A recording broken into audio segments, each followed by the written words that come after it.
मेरे प्रिय आत्मन,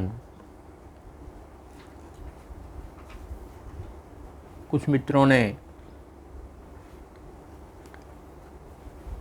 कहा है कि आचार्य जी, आपने कुछ दिन पहले पूजा के विषय में विस्तृत चर्चा की थी। पूजा का क्या अर्थ है, कैसे करनी चाहिए,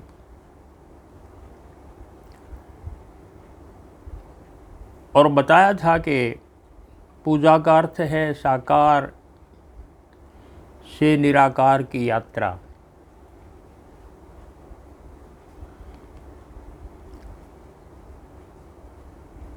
हम जानना चाहते हैं कि जो मंदिर हैं भारतवर्ष में,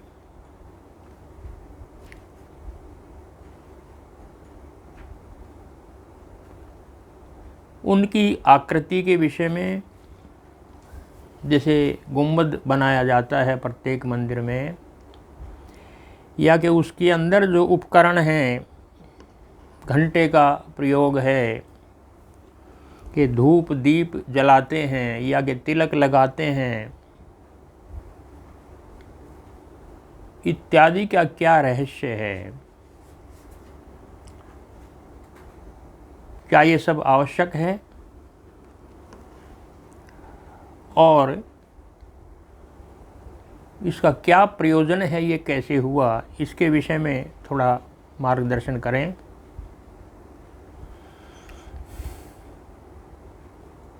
आज हम मंदिर की आकृति के विषय में ही हम चर्चा करते हैं, इस पर विचार करेंगे। भारत मंदिरों से भरा पड़ा है। प्रत्येक गांव में मंदिर हैं, प्रत्येक शहर में मंदिर हैं, और लाखों लाखों मंदिर सभी जगह हैं। और आजकल तो भव्य मंदिर हैं जिसमें करोड़ों रुपए व्यय किए जाते हैं, बड़े बड़े मंदिर बनाए जाते हैं। लेकिन मुझे लगता है कि जो मंदिर बनाने का विज्ञान था, जो मंदिर बनाने का लक्ष्य था,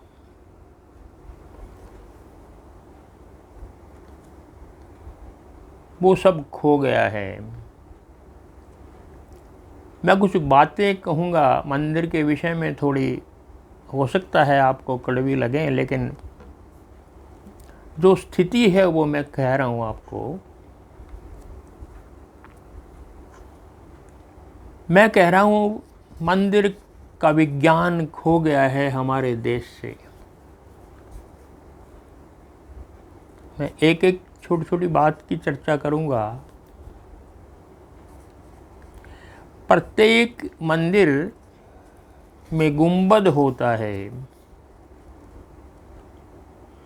और गुंबद की जो आकृति है वो आकाश की तरह से है। आकाश की तरह से, जैसे आकाश पृथ्वी को चारों ओर से घेरे हुए है, ऐसे ही गुंबद भी इसी प्रकार से अर्धचंद्राकार बनाया जाता है।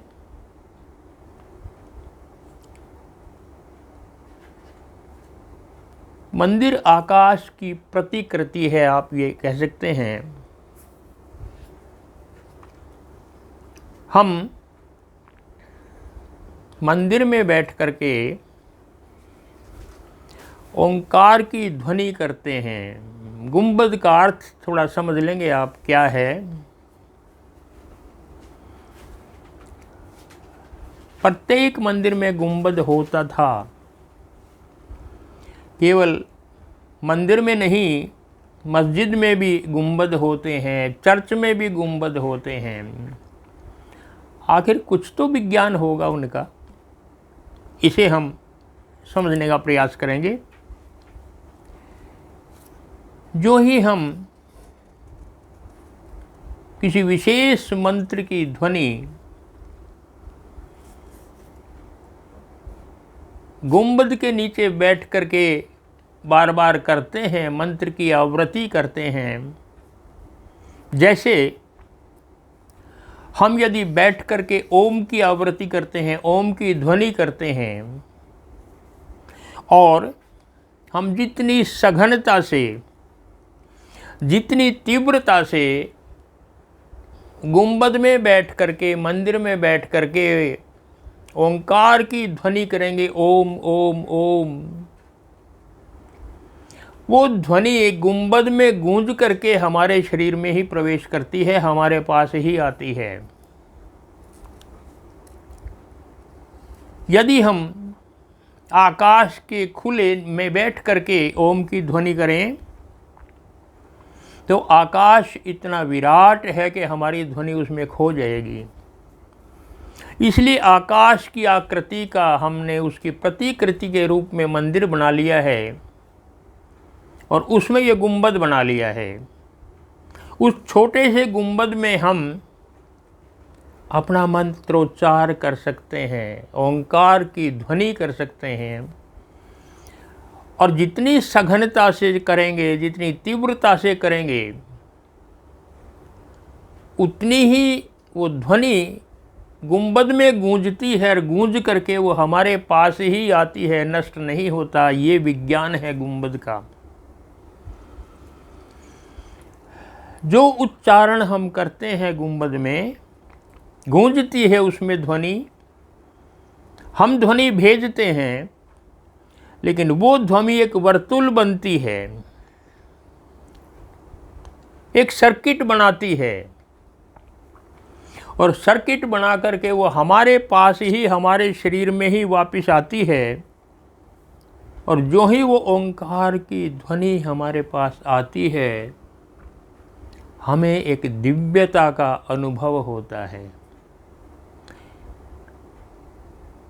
इसे आप कभी व्यावहारिक रूप से करके देखें तो ही समझ पाएंगे। आप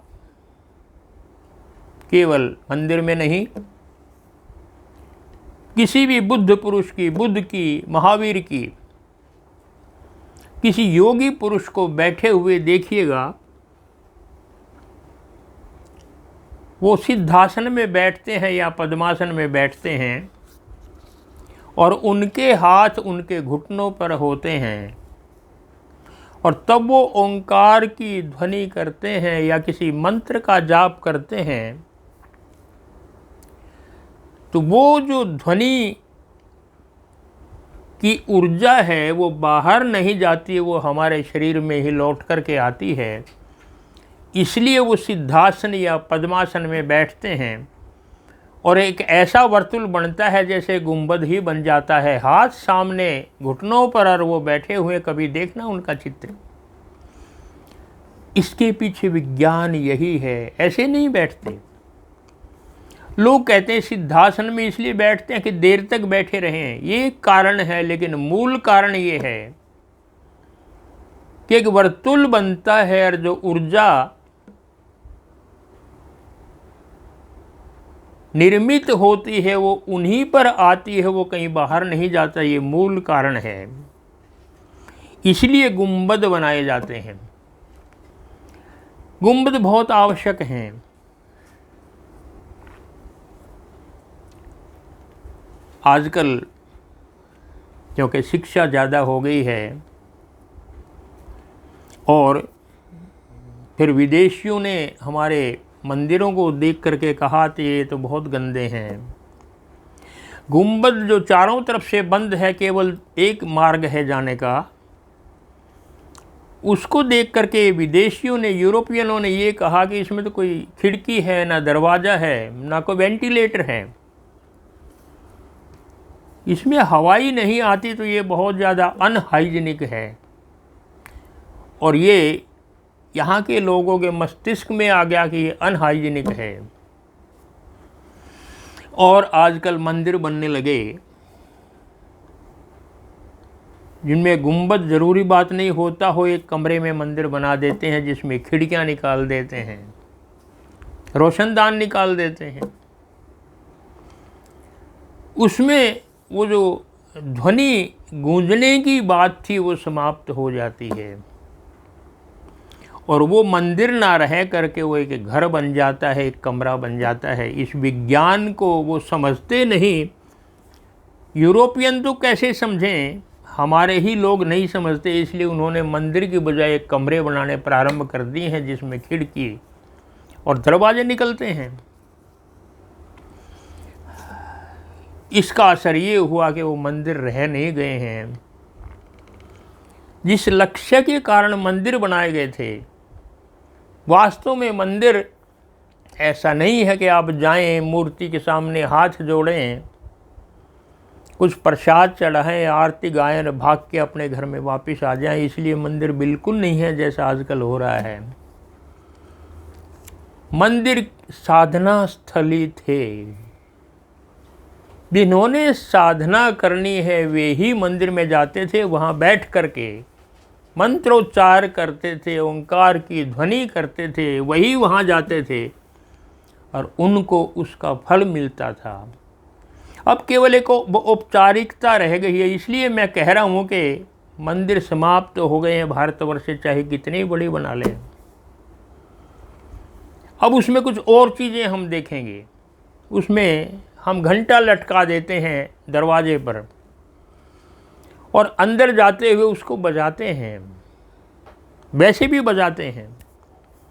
उसका अर्थ एक ही है कि यदि हम ओंकार की ध्वनि या मंत्र की ध्वनि धीरे भी करेंगे, वो हमारे उच्चारण को और उत्तेजित करता है और बढ़ा करके करता है घंटा, और वो फिर ध्वनि मंदिर में गूंज करके, गुंबद में गूंज करके फिर वो हमारे पास आती है जो हम चाहते हैं कि वैसा ही हो।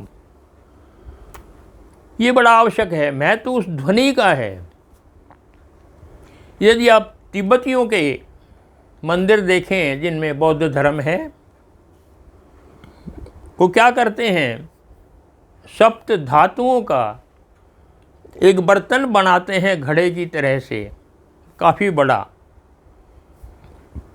और उसको एक विशेष लकड़ी से अंदर डाल करके जोर जोर से घुमाते हैं।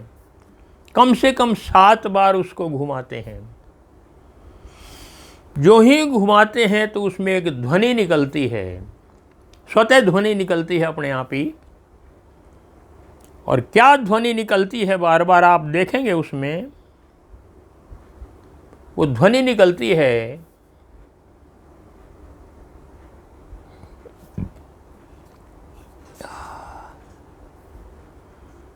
ओम मणि पद्मे हु, ओम मणि पद्मे हु, ओम मणि पद्मे हु, ओम मणि पद्मे हु। ये उनके मंदिरों का, ये बौद्ध धर्म का मुख्य मंत्र है और ये ध्वनि उसके उसमें से निकलती है। ओम मणि पद्मे हु, ओम मणि पद्मे हु, ओम मणि पद्मे हु, बार बार जोर दिया जाता है मंदिर पर, और ध्वनि गूंजती है और फिर वो उनके पास ही आती है। मैंने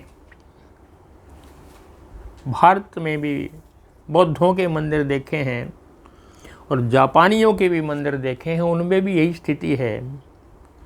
वो बहुत बड़ा एक बर्तन बनाते हैं और उसमें घुमाते हैं बड़े ज़ोर से, और फिर उसमें से वो ध्वनि मैंने सुनी है, ओम पद्मे, ओम मणि पद्मे हु, ओम मणि पद्मे हु निकलती है। जैसे हमारे ओंकार का मंत्र है, उनके यहाँ यही मंत्र है, ओम मणि पद्मे हु, जो इसका महत्व है। उसमें साउंड का महत्व है, ध्वनि का महत्व है। हमारा उच्चारण सही हो, वो ध्वनि जाती है। Sound is the basic thing. क्योंकि विद्युत, बिजली भी ध्वनि का ही एक रूप है। पश्चिम वालों ने कहा था कि विद्युत से ध्वनि बनती है, लेकिन हमने कहा विद्युत से बिजली बनती है, ध्वनि से विद्युत बनती है। और इसलिए हमारे मनुष्यों ने शब्द को ब्रह्म कहा है। ब्रह्म से सब कुछ उत्पन्न होता है, तो शब्द ब्रह्म है और ये ओंकार जैसे हमारे यहाँ है, तो ओंकार कोई शब्द नहीं है, ये केवल मात्र एक ध्वनि है। जो ही हम भीतर जाते हैं समाधि में, एक ओंकार की ध्वनि सुनाई देती है जो चारों तरफ गूंजती है, सर्वत्र गूंजती है ओंकार की ध्वनि।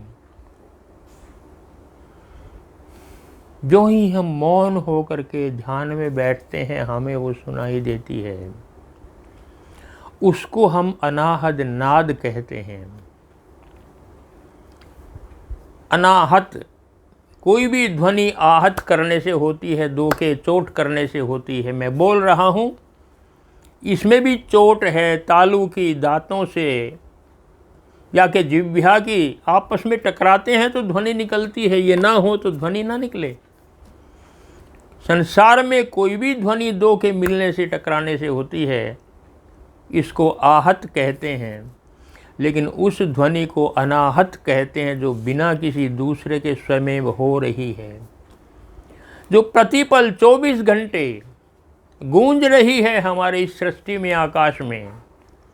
इसको परमात्मा की वीणा भी कहते हैं, इसको भगवान का संगीत भी कहते हैं, जो प्रतिपल बज रहा है। जब हम मौन में ध्यान में चले जाते हैं तो वो ध्वनि सुनाई देती है। हम क्योंकि वर्षों से ध्यान समाधि में रहे हैं, हमारे लिए वो ध्वनि प्रतिपल हमारे कानों में गूंजती रहती है, ओम। और ओम का फिर संक्षेप हो जाता है यही ध्वनि गूंजती रहती है। ये ध्वनि परमात्मा की आवाज़ है, परमात्मा का संगीत है। जिसने ये ध्वनि सुन ली, उसका सीधा संबंध भगवान से हो जाता है, क्योंकि उसी का संगीत है जो हम सुनते हैं, तो सीधा संबंध परमात्मा से जुड़ जाता है। समझे जी आप? बाहर से हम कितना ही ओम ओम कहते रहें, जबान में कहने की आवश्यकता नहीं है। ओम सुनने की चीज़ है, ओम गूंज रहा है, हमें सुनना है शांत हो करके। केवल इतना हो सकता है कि यदि हम ओम की ध्वनि बाहर से करें तो भीतर गूंज रही है ध्वनि, ये उसमें जाकर के मिल जाएगी, कुछ साथ दे देगी, ये संभव है। इसलिए हम ओम की तेज ध्वनि करेंगे तो जो भीतर की ध्वनि गूंज रही है परमात्मा की, दोनों का समावेश हो जाएगा, उसमें सहायक होगी हमारे सुनने में। लेकिन ओम केवल लिखने की वस्तु नहीं है, क्योंकि ये कोई शब्द नहीं है।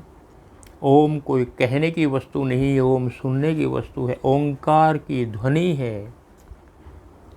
और ये कोई, इसका कोई अर्थ नहीं है, इसको समझ लें। लोग अर्थ निकाल लेते हैं, पर ये ध्वनि है केवल मात्र। इसलिए गुंबद का महत्व है। भारतीयों ने कहा, बाहर वालों ने, कि अनहाइजीनिक है तो क्या करें, इसमें हवा का नहीं है तो इसमें हवा डालो।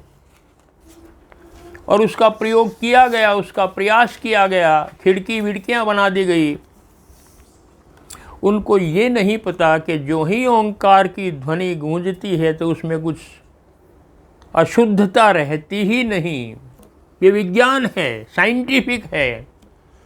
जो ही किसी मंत्र का शुद्ध जाप करते हैं बार बार, तो उसमें किसी प्रकार की शुद्धता रह ही नहीं सकती, भाग जाती है।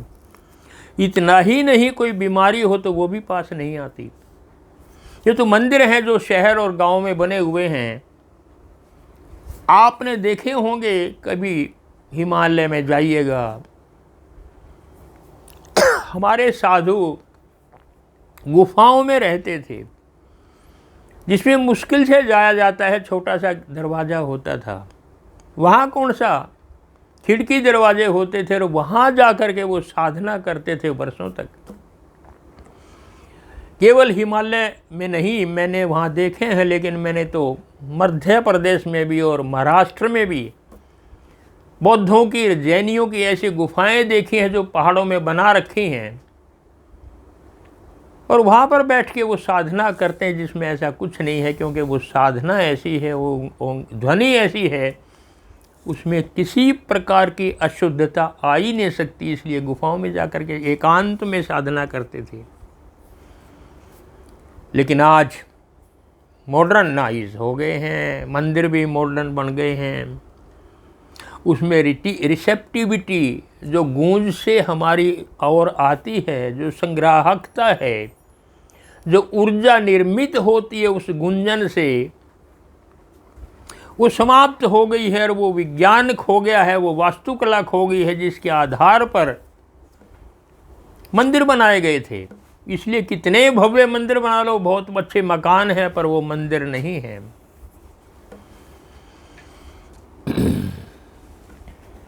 ये गुंबद का महत्व है। मैं थोड़ा और आगे चलता हूं। मंदिर में धूप, अगरबत्ती और सुगंध जलाई जाती है। इसका विज्ञान भी आप समझ लेंगे, बहुत कठिन है और हो सकता है आपको कैसा लगे, लेकिन जो है वो है, मैं उसको बता रहा हूं। वास्तव में एक साधारण अगरबत्ती और धूप बत्ती जला दी जाती है, उसका कोई विशेष महत्व नहीं है, बस वातावरण सुगंधित हो जाता है, इतनी सी बात है। लेकिन जैसे मैंने कहा कि मंदिर साधना स्थली होते थे, वहाँ साधनाएं की जाती थी, तो क्या होता था, जो ही हम गहरी समाधि में होते हैं, हमारे शरीर से एक विशेष सुगंध निकलती है, विशेष सुगंध आती है, शरीर में से प्रकट होती है स्वतः।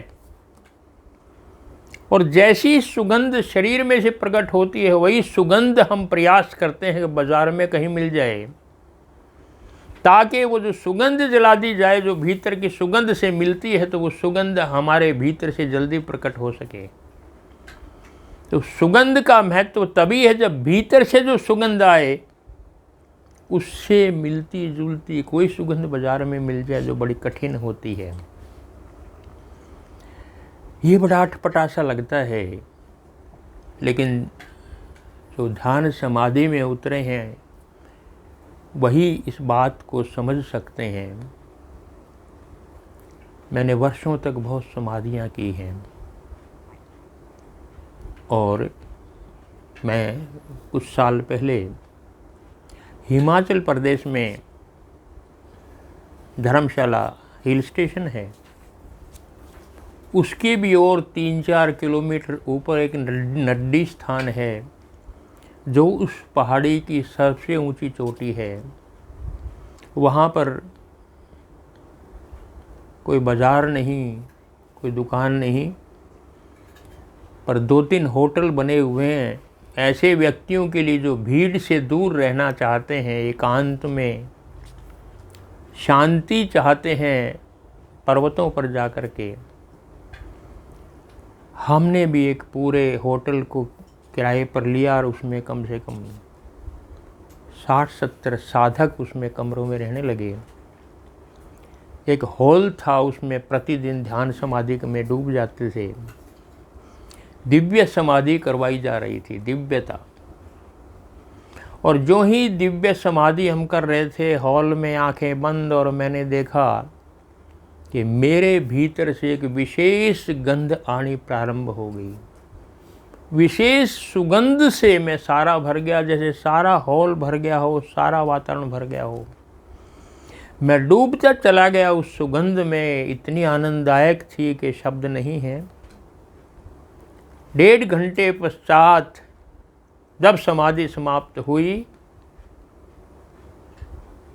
तो मैंने पूछा, जो गुरुजी करवा रहे थे, उनके जो सहायक बैठते हैं संगीत पर, मैंने पूछा क्या कोई अगरबत्ती या कोई सुगंध या कोई जलाई थी क्या? उन्होंने कहा कि आज का ध्यान का सेशन तो ऊर्जा का था, सुगंध का तो था ही नहीं। ऊर्जा कैसे निर्मित होती है, वो दिव्य ऊर्जा का था, आज तो सुगंध की बात नहीं थी, तो जलाने का मतलब नहीं है। तो अनुभव हुआ उस गहरी समाधि में भीतर से जो सुगंध प्रकट हुई थी, वो सुगंध मैंने कभी सूंघी नहीं जीवन में, बहुत ही प्यारी थी। अब वो सुगंध जब प्रकट होती है तो उस सुगंध से मिलती जुलती सुगंध हम बाजार में ढूंढने का प्रयास करते हैं, जो मिलना कठिन होता है, ताकि यदि वो जला दी जाए तो भीतर की जो सुगंध है वो जल्दी प्रकट हो जाए, उसमें समावेश मिल जाए। ये सुगंध का आयोजन था, ऐसा ही नहीं कोई भी अगरबत्ती धूप बत्ती लाई जला दी तो उस साधना में एक हमारी सहयोग हो सकेगी, वो बड़ी कठिन है। वास्तव में सुगंध भीतर होती है, किसी के यहाँ कैसे प्रकट होती है, किसी की कैसे प्रकट होती है, प्रत्येक शरीर की भिन्न भिन्न है। मैं 20-25 साल पहले एक ध्यान करवा रहा था एक धर्मशाला में, उसमें कुछ 50-60 साधक आए हुए थे, और जो ही ध्यान समाधि में गया, एक व्यक्ति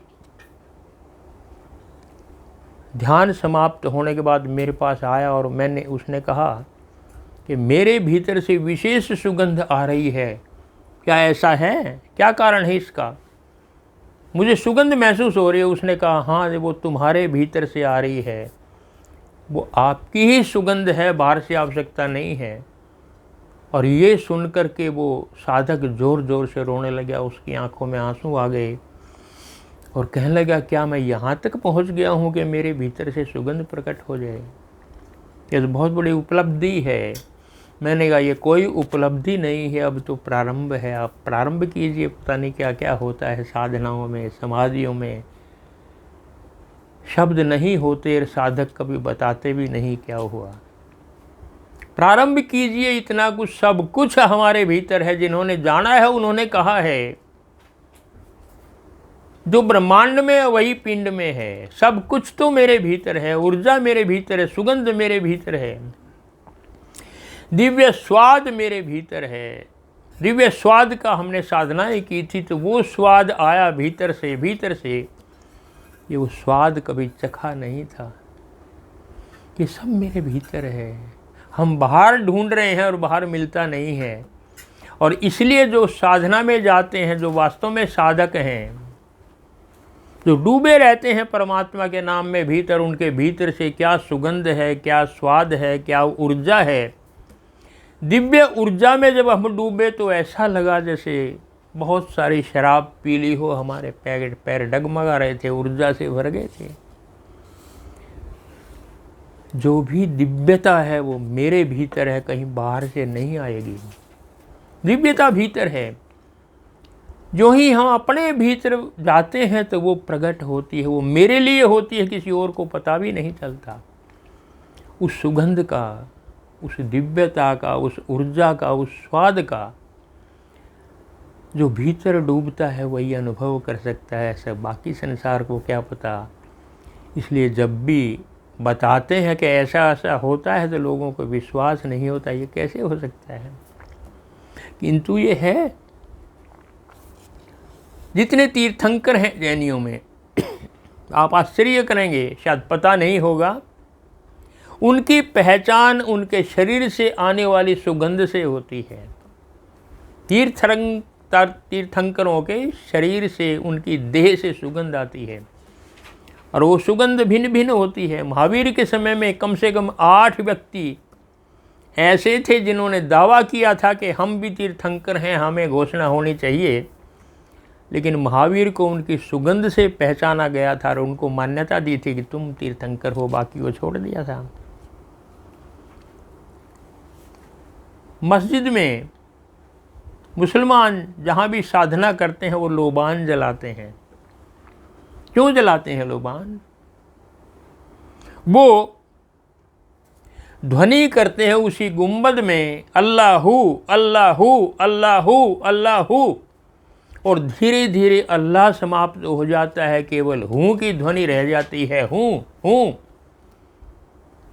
और जितनी हूँ की चोट पड़ती है नाभि पर, जितनी चोट पड़ती है उतनी ही वो जागृत होती है और उस जागृत होने में, ऊर्जा के जागृत होने में जो सुगंध आई वो उनको लोबान जैसी थी।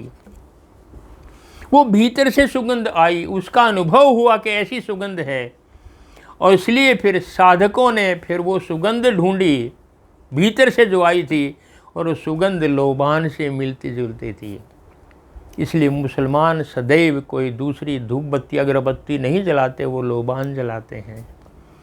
क्यों? भीतर की जो सुगंध प्रकट हुई है वो लोबान से मिलती है, लोबान जलाने से उसमें सहायता मिलती है।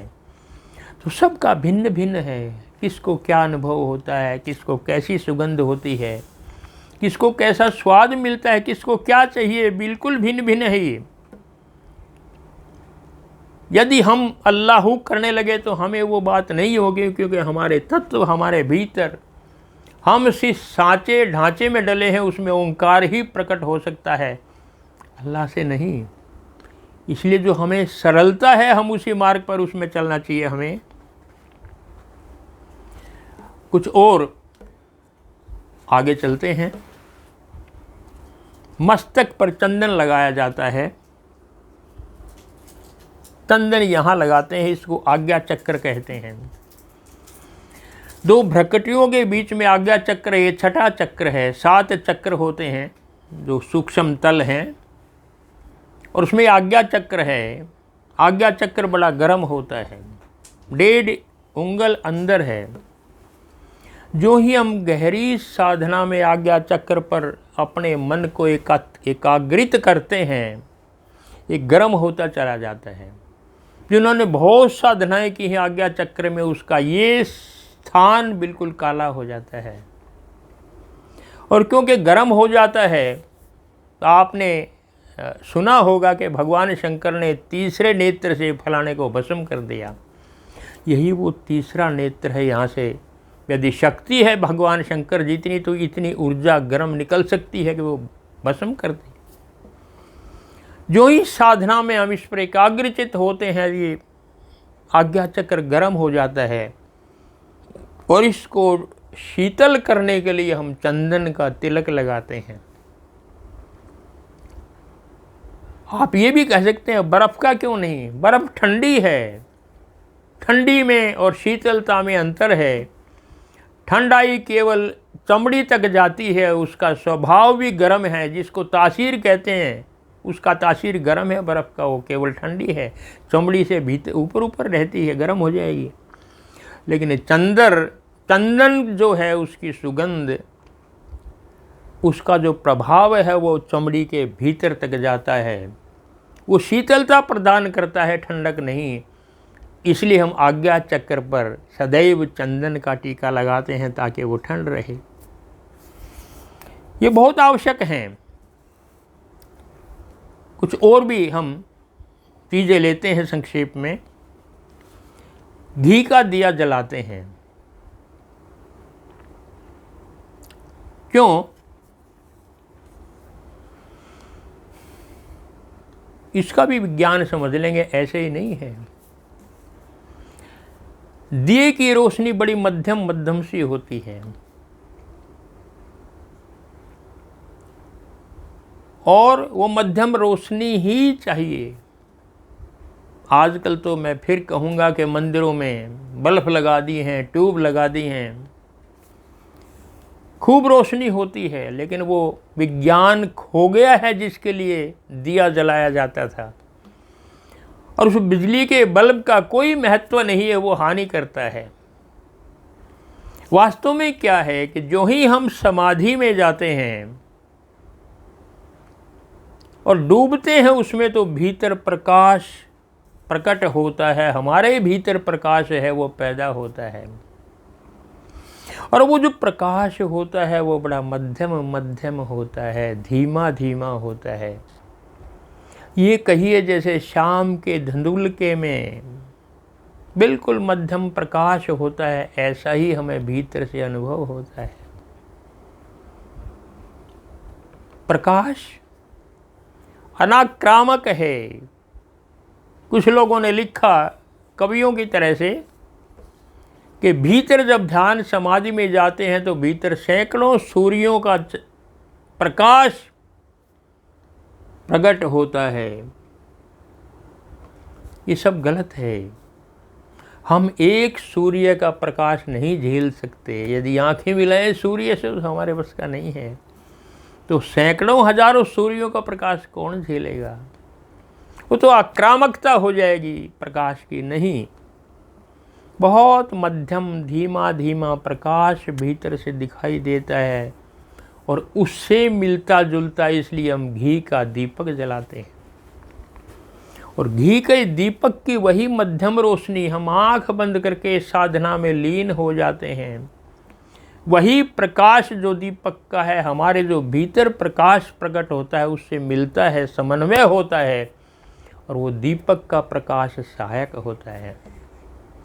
दीपक भी घी का जलाते हैं। यदि मिट्टी के तेल का जला दे तो आंखें खराब हो जाएंगी, इसलिए घी का दीपक जलाया जाता है। ये एक विज्ञान है मंदिर का, जिसे अब समझ नहीं पाते हम। पता नहीं मॉडर्न हो गए हैं तो रोशनियां दूर करते हैं, पता नहीं क्या क्या करते हैं। लेकिन दीपक का प्रकाश केवल बाह्य रोशनी के लिए नहीं, हमारे जो भीतर प्रकाश प्रकट होता है समाधि में, उससे मिलता जुलता प्रकाश है ये। तो जो समाधि में गए उनको अनुभव हुआ होगा, हमने भी खूब अनुभव किया है भीतर प्रकाश। हमने गुरुजी से पूछा था, लोग कहते हैं सूर्यों का प्रकाश होता है, तब उन्होंने बताया नहीं, प्रकाश आक्रामक नहीं है, परमात्मा भी आक्रामक नहीं है, वो धीमे धीमे आता है जिसे आप सहन कर सकें। ऐसा ही तो चाहिए। और जो ही वो प्रकाश भीतर फूटता है तो हमारी चेतना का स्नान हो जाता है, हमारी आत्मा का स्नान हो जाता है उसमें। यही तो है उस प्रकाश का महत्व। और जिसने भी जाना है उसने यही बातें कही है प्रकाश के बारे में। सैकड़ों संतों ने की भाषा आप सुनेंगे, उनके पद सुनेंगे तो वही मिलेगा आपको। एक ही तरह का अनुभव है सबका। पलटू साहब कहते हैं, उल्टा कुआं गगन में, तिसमें जरें चिराग, तिसमें जरें चिराग, बिन रोशन बिन बाती, 6 ऋतु 12 मास रहत जरते दिन राती। अब इसको थोड़ा समझाना कठिन हो जाएगा आम आदमी के लिए कि उल्टा कुआं गगन में, उल्टा कुआं दिखाई देता है। मैं भी जो ही ध्यान समाधि में डूबा तो उल्टा कुआं दिखाई दिया। मुझे भी आश्चर्य हुआ, संत कहते थे, सत्य है ये।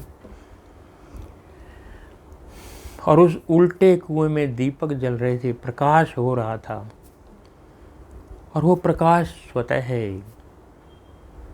उसमें ना दीपक थे, ना सूरज था, ना कोई रोशनी का दूसरा साधन था, पर भीतर की रोशनी प्रकट हो रही थी उसमें।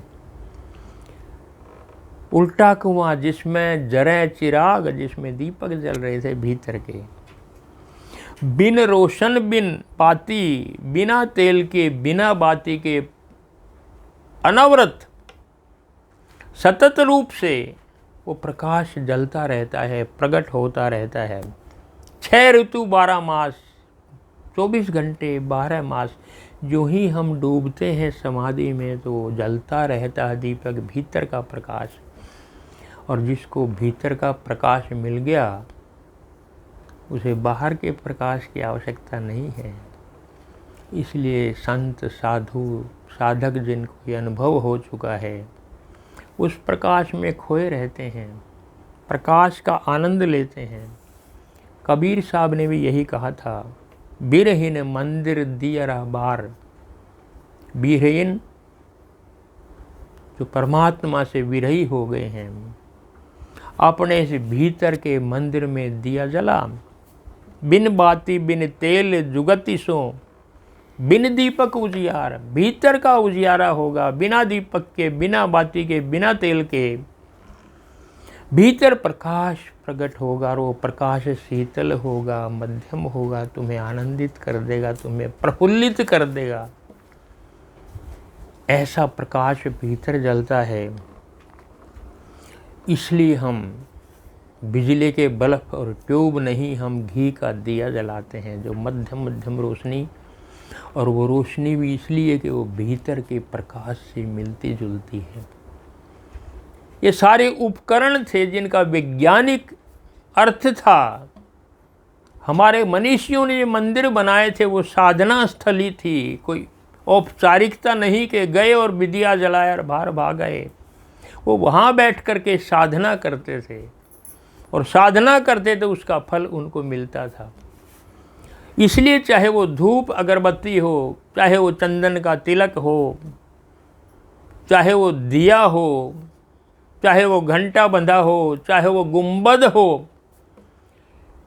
ये सब वैज्ञानिक तथ्य हैं जिसको आज का भारत भूल गया। इसलिए मैं कह सकता हूँ कड़वी बात कि आज मंदिर मिट गए हैं, समाप्त हो गए हैं।